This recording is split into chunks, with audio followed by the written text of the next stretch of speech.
నమస్తే మిత్రమా, welcome to ఎపిటమ్ is. So ఈ రోజు న్యూస్ పేపర్ కూడా చాలా ఇంపార్టెంట్ అయినటువంటి అప్డేట్స్ ఉండడం జరిగింది. సో ప్రతి ఒక్కరు కూడా లాస్ట్ వరకు ఈ యొక్క సెషన్ స్కిప్ చేయకుండా చూసేటువంటి ప్రయత్నం చేయండి. మీకు చాలా వరకు హెల్ప్ అవ్వడం జరుగుతుంది. సో ప్రధానంగా ఈ రోజు వెలుగు పేపర్ ఒక కొత్త వార్తను తెరపైకి తీసుకుని రావడం జరిగింది. అదేంటంటే గ్రూప్ 3 గ్రూప్ 4 కు ఒకే ఎగ్జామ్. అంటే ఇప్పటి వరకు అభ్యర్థులు లేనటువంటి ఆలోచనను, అంటే ఏదో కొత్త ఇన్ఫర్మేషన్ ను వెలుగు పత్రిక కవర్ చేయడం జరిగింది. సిలబస్ క్వాలిఫికేషన్ సేమ్ కావడంతో సర్కార్ సూత్రప్రాయ నిర్ణయం. త్వరలో వివిధ శాఖల్లో 27,000 ఉద్యోగాల భర్తీకి కసరత్తు. ఇందులో పోలీస్ శాఖలోనే 14,000 వేకెన్సీస్ ఉన్నాయి. ఇదే కాక ఇంజనీరింగ్ డిపార్ట్మెంట్ లో మరొక 2,000 పోస్టులు.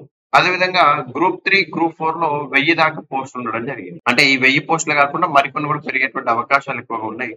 డైరెక్ట్ రిక్రూట్మెంట్ కింద 7,000 జీపీఓ పోస్టులు, అంటే మొత్తంగా 10,000, అంటే సుమారుగా 10,900 వరకు జీపీఓ పోస్టులు ఉంటే అందులో 5,000 వరకు మనకు ఆల్రెడీ ఎగ్జిస్టింగ్ లో ఉన్నటువంటి విఆర్ఓ విఆర్ఎల్ తో భర్తీ చేస్తున్నారు. కాబట్టి మిగతా పోస్టులు ఏవైతే ఉన్నాయో అవన్నీ డైరెక్ట్ జీపీఓ పోస్టులను డైరెక్ట్ రిక్రూట్మెంట్ ద్వారా భర్తీ చేయనున్నారు. జాబ్ క్యాలెండర్ రీషెడ్యూల్ చేసి నోటిఫికేషన్లు ఇవ్వనున్నటువంటి ప్రభుత్వం అంటే ఇక్కడ వార్తను ఇవ్వడం జరిగింది. ఎస్సీ వర్గీకరణ పూర్తి కావడంతో ఉద్యోగాల భర్తీపై ప్రభుత్వం ఫోకస్ పెట్టింది. ఇందులో భాగంగా కీలక నిర్ణయాలు తీసుకుంటుంది. ఇప్పటి వరకు గ్రూప్ 3 గ్రూప్ 4 కు వేరువేరుగా ఎగ్జామ్స్ నిర్వహిస్తుండగా ఇకపై ఈ రెండింటిని కలిపి ఒకే ఎగ్జామ్ పెట్టాలని భావిస్తుంది. ఈ మేరకు కసరత్తు చేస్తున్నట్టు తెలుస్తుంది. గ్రూప్ 3 గ్రూప్ 4 కు ఒకే సిలబస్, క్వాలిఫికేషన్ కూడా సేమ్ డిగ్రీ ఉండడంతో కేవలం పోస్టింగ్ విషయంలోనే మార్పు ఉంటుంది. గ్రూప్ 3 కింద రిక్రూట్ అయ్యే వాళ్ళు మనకు హెచ్ఓడి కార్యాలయంలో పోస్టింగ్ అవుతుండగా గ్రూప్ 4 కింద రిక్రూట్ అయ్యే వాళ్ళు జిల్లా కార్యాలయాల్లో పోస్టింగ్ అవుతున్నారు. ఈ నేపథ్యంలో ఈ రెండింటిని కలిపి మనకు ఒకటే పరీక్ష నిర్వహించాలని ప్రభుత్వం అనగానే ఇక్కడ కొంతమైన ప్రాపర్ ఇవ్వదు. సో పరీక్ష నిర్వహించాలని చెప్పేసి ప్రభుత్వం సూత్రప్రాయంగా నిర్వహించినట్టు మనకు నిర్ణయించినట్లు తెలుస్తుంది.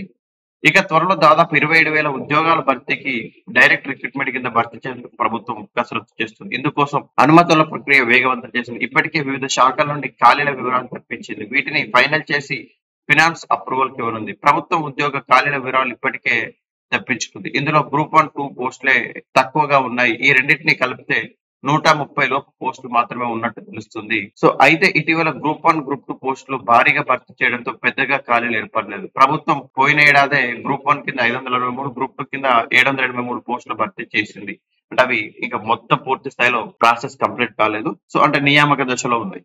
ఈ మధ్య కాలంలో రిటైర్మెంట్ పెద్దగా కాలేదు. దీంతో ఖాళీలు ఎక్కువగా ఏర్పాటు అవ్వలేదు. ఇక గ్రూప్ 3 గ్రూప్ 4 లో మాత్రం దాదాపు 1000 పోస్టులు ఉన్నట్టు ప్రాథమికంగా లెక్క తేల్చారు.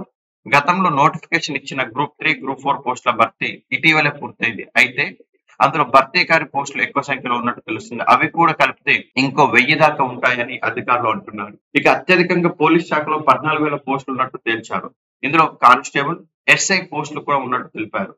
జెన్కో, ట్రాన్స్కోతో పాటు వివిధ శాఖల్లో కూడా కలిపి దాదాపు 2,000 ఇంజనీర్ పోస్టులు ఉన్నట్టు గుర్తించారు. ఇతర సర్వీసులు కలిపితే మరొక 2,000 ఉన్నట్టు వివిధ శాఖల ఫైనాన్స్ డిపార్ట్మెంట్లు లెక్కలు పంపాయి. ఇవి కాకుండా కొత్తగా జీపీఓ, గ్రామ పాలన దగ్గర పోస్టులు దాదాపు 7,000 వరకు రిక్రూట్మెంట్ కింద, డైరెక్ట్ రిక్రూట్మెంట్ కింద చేపట్టాలని ప్రభుత్వం భావిస్తుంది. వివిధ శాఖల్లో అడ్జస్ట్ అయిన విఆర్ఓ విఆర్ఎల్ నుంచి దాదాపు 5,000 పోస్టులు భర్తీ చేయనున్నారు. మిగిలినవి డైరెక్ట్ రిక్రూట్మెంట్ కింద భర్తీ చేసేందుకు సర్వీస్ రూల్స్ సిద్ధం చేశారు. సో అతి త్వరలో job calendar reschedule. Job calendar ప్రకారం ఈ ఏడాది ఏప్రిల్లో పోలీస్ పోస్టులకు నోటిఫికేషన్ ఇవ్వాల్సి ఉంది. మేలో గ్రూప్ 2 నోటిఫికేషన్, జూలైలో గ్రూప్ 3 నోటిఫికేషన్ రావాల్సి ఉంది. ఫిబ్రవరిలో forest based officer notification schedule చేయగా ఎస్సీ వర్గీకరణ కోసం నిలిపివేశారు. గురుకుల ఉద్యోగాలు, సింగరేణి కాలరీస్, ఇంజనీరింగ్ పోస్టుల నోటిఫికేషన్ కూడా నిలిచిపోయాయి. ఇప్పుడు అన్ని నోటిఫికేషన్లు కొత్తగా ఏర్పడిన ఖాళీల కలిపి ప్రభుత్వం మరోసారి రివ్యూ చేసి జాబ్ క్యాలెండర్ ను రీషెడ్యూల్ చేయనున్నట్టు ఇక్కడ వెలుగు పత్రిక కవర్ చేయడం జరిగింది. మరొక కీలకమైన అప్డేట్ చూసుకున్నట్టయితే జాబ్ కొట్టేదెన్నడు అంటూ తెలుగు ప్రభ పత్రిక కవర్ చేయడం జరిగింది. కొత్త నోటిఫికేషన్లు కరువు, కోర్టుల పరిధిలో పాతవి, గ్రూప్ 1 ఫలితాలపై వీడని చిక్కుముడి, వాటిపైనే ఆధారపడినటువంటి గ్రూప్ 3 ఉద్యోగాల భర్తీ. 11,000 ఉద్యోగాలు ఇచ్చి 60,000 ఇచ్చామని ప్రకటనలు. జాబ్ క్యాలెండర్ అమల్లో సర్కారు ఫెయిల్, జూన్ నాటికి స్పష్టత ఇవ్వకుంటే పోరాటం తప్పదన్న నిరుద్యోగులు అంటూ తెలుగు ప్రభ పత్రిక కవర్ చేయడం జరిగింది. ప్రభుత్వాలు మారిన నిరుద్యోగులకు నిరాశ ఎదురవుతుంది. కొత్త నోటిఫికేషన్లు ఎప్పుడు వస్తాయో అని ఒకవైపు, కోర్టుల్లో నిలిచిన ఉద్యోగాల భర్తీకి గ్రీన్ సిగ్నల్ ఎప్పుడు వస్తుందా అన్న ఎదురుచూపు మరొక వైపు తప్పడం లేదు. ఇప్పటికే గ్రూప్ 1, గ్రూప్ 2, గ్రూప్ 3 ఫలితాలను టీజీపీఎస్సీ ప్రకటించిన గ్రూప్ 1 పై కేసులు నమోదవడంతో భర్తీ ప్రక్రియలో కోర్టులో ఆగిపోయింది.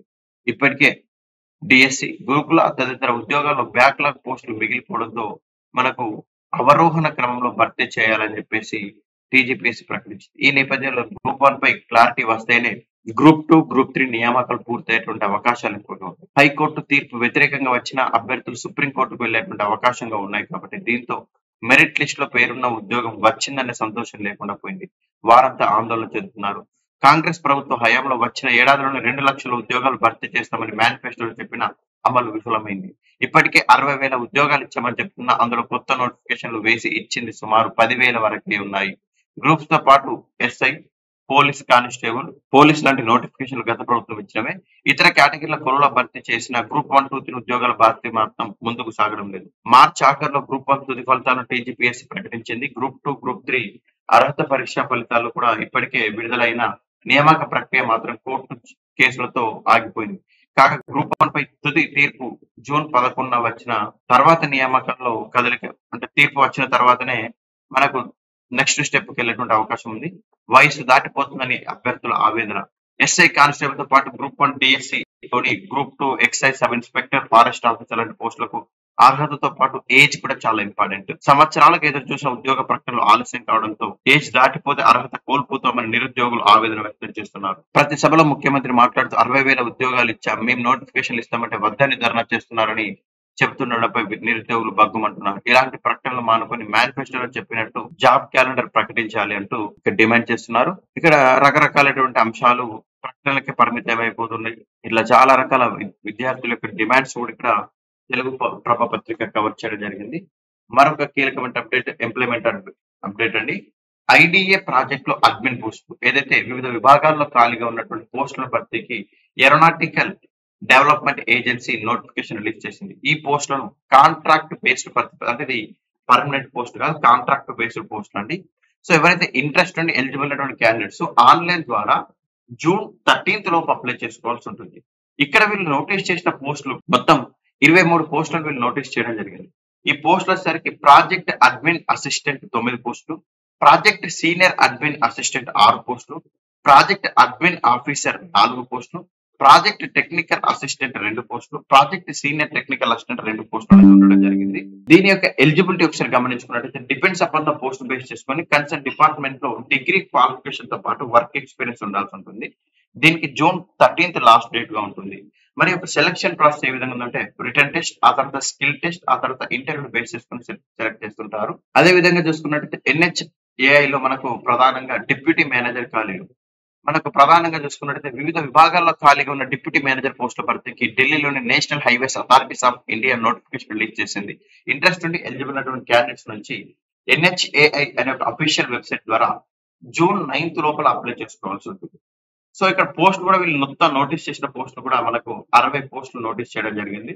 దీనికి ఎలిజిబిలిటీ వచ్చేసరికి రికగ్నైజ్డ్ యూనివర్సిటీ నుంచి సివిల్ ఇంజనీరింగ్ ట్రేడ్ లో గ్రాడ్యుయేషన్ తో పాటు మనకు ప్రధానంగా చూసుకున్నట్లయితే వ్యాలిడ్ గేట్ స్కోర్ 2025 అనేది ఉండాల్సి ఉంటుంది. సో యొక్క అప్లికేషన్స్ అనేది ఆన్లైన్ ద్వారా అప్లికేషన్ చేసుకోవాల్సి ఉంటుంది. June 9th is the last date అండి. సో సెలక్షన్ ప్రాసెస్ కి ఎడ్యుకేషన్ క్వాలిఫికేషన్ అదేవిధంగా గేట్ స్కోర్ ఆధారంగా ఫైనల్ సెలక్షన్ అనేది ఉండడం జరుగుతుంది. మరొక కీలకమైన అప్డేట్, న్యాయాధికారి పోస్టులకు 3 ఏళ్ల లా ప్రాక్టీస్ తప్పనిసరి, డిగ్రీ ఉంటే చాలన్న నిబంధన ఎత్తివేసిన సుప్రీంకోర్టు. న్యాయాధికారిగా పదవులు చేపట్టాలంటే తొలుత న్యాయవాదిగా పనిచేసినటువంటి అనుభవం తప్పనిసరని సుప్రీంకోర్టు స్పష్టం చేసింది. జ్యుడిషియల్ సర్వీసెస్ లో ప్రారంభ పదవి అని మున్సిఫ్ మెజిస్ట్రేట్ గా చేరాలంటే లాయర్ గా కనీసం 3 ఏళ్ల ప్రాక్టీస్ చేసి ఉండాలని తెలిపింది. న్యాయ కళాశాల నుంచి పట్టాలు పొందిన వారు ఎలాంటి ప్రాక్టీస్ లేకుండానే నేరుగా మున్సిఫ్ మెజిస్ట్రేట్ పదవులు చేపట్టవచ్చు అంటూ 2002 ఇచ్చిన ఆదేశాలను పక్కన పెట్టింది. ఈ మేరకు ధర్మాసనం మంగళవారం తీర్పు చెప్పింది. న్యాయశాస్త్ర పట్టభద్రుడు ఎలాంటి అనుభవం లేకుండా నేరుగా జ్యుడిషియల్ సర్వీసెస్ లో చేరడం వల్ల చాలా సమస్యలు అవుతున్నాయని, అందువల్ల మున్సిఫ్ magistrate civil judge junior division పోస్టులో కనీసం 3 ఏళ్ల ప్రాక్టీస్ తప్పనిసరి చేస్తున్నట్టు పేర్కొంది. ఈ మేరకు నిబంధనలను సవరించాలని అన్ని రాష్ట్ర ప్రభుత్వాలను ఆదేశించింది. అభ్యర్థికి 3 ఏళ్ల అనుభవం ఉన్నట్లు 10 ఏళ్ల పాటు ప్రాక్టీస్ చేస్తున్న లాయర్ ధ్రువపత్రం ఇవ్వాల్సి ఉంటుంది.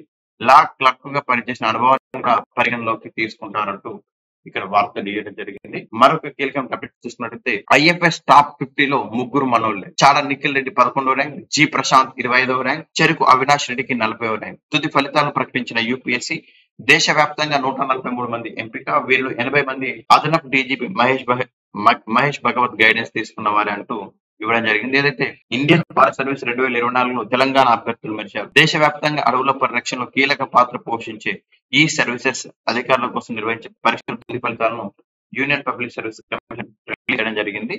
అదేవిధంగా నేటి నుంచి డిఎస్సి మాక్ టెస్టులు, ఏదైతే డిఎస్సి మాక్ టెస్టులు బుధవారం ఉదయం 11 గంటల నుంచి పాఠశాల విద్యాశాఖ అందుబాటులోకి తీసుకురానుంది. మొత్తం 16,347 పోస్టుల భర్తీకి రాష్ట్ర ప్రభుత్వం మెగా డిఎస్సి ప్రకటించింది. డిఎస్సి ఆన్లైన్ పరీక్షలు జూన్ 6 నుంచి జూలై 6 వరకు జరగనున్నాయి. సో దానికి సంబంధించిన మార్క్ టెస్ట్ కూడా ఈ రోజు నుంచి స్టార్ట్ అవుతుంది. మరికొన్ని అప్డేట్ చూసినట్లయితే సో మనకు గ్రాడ్యుయేట్ అపీరెన్స్ ట్రైనీ అంటున్నాడు. సో ఇంజనీరింగ్ పోస్ట్ సంబంధించి Hindustan petroleum limited is inviting application for the so engagement of graduate appearance trainees in engineering describing under the so Apprentices Act 1961. The last date for online applications is 30 May 2025. Next, teacher post East Coast Railway Odisha is inviting application for the recruitment of teacher posts in various departments in contractual basis. The total number of posts is 22. The last date for online applications is 30 May 2025. The next technician post. ECIL Hyderabad is inviting application for the technician grade 2 post in various departments. The total number of posts is 45. The application fee is 750. The last date for online applications is 5th June 2025. So graduate apprentice training సంబంధించి పోస్టులు కూడా మనకు ఇక్కడ ఇవ్వడం జరిగింది Hindustan petroleum limited. So అదే విధంగా నేటి ప్రశ్నకు సంబంధించి ఒకసారి గమనించుకున్నట్లయితే 21 May 2025 నేటి ప్రశ్న question of the day. 1969 Telangana ఉద్యమ కాలంలో పివి నరసింహారావు చేపట్టిన మినిస్ట్రీ ఏమిటి? ఆర్థిక శాఖ, విద్యాశాఖ, హోంశాఖ, రెవెన్యూ శాఖ. అంటే 69 ఉద్యమ సమయంలో పివి నరసింహారావు రాష్ట్రంలో ఏ మంత్రి పద్ధతిలో ఉన్నాడు, ఏ మంత్రి ఏ పోర్ట్ఫోలియో నిర్వహిస్తున్నాడు ఇక్కడ అడుగుతున్నాడు. సో సరి అయినటువంటి సమాధానాన్ని మీరు కామెంట్ బాక్స్ లో మెన్షన్ చేయండి. ఇన్ కేసు మీరు రాంగ్ ఆన్సర్ చేసిన దాన్ని కరెక్ట్ చేసి చెప్తాను. సో ఇలా రెగ్యులర్ అప్డేట్స్ కోసం ప్రతి ఒక్కరు కూడా epitome IAS YouTube channel subscribe చేసుకోండి.